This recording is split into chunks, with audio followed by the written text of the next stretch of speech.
Heavenly Places, a devotional by Ellen G. White. A Test of Faith, April 15th. By faith, Abraham, when he was called to go out into a place which he should after receive for an inheritance, obeyed, and he went out, not knowing whither he went. Hebrews 11, verse 8.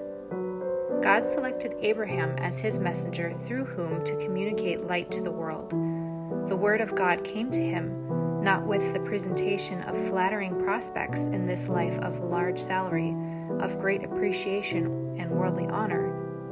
Get thee out of thy country, and from thy kindred, and from thy father's house, unto a land that I will show thee. Genesis 12, verse 1, was the divine message to Abraham. The patriarch obeyed. He forsook his country, his home, his relatives, and all pleasant associations connected with his early life, to become a pilgrim and a stranger. Abraham might have reasoned and questioned the purposes of God in this, but he showed that he had perfect confidence that God was leading him.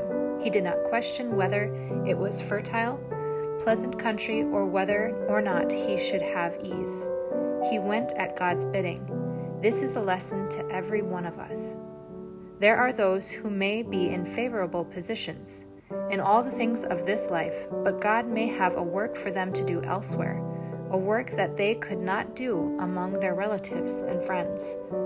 The very position of ease and the relatives who surround them may prevent them from developing the very traits of character which God would have them develop.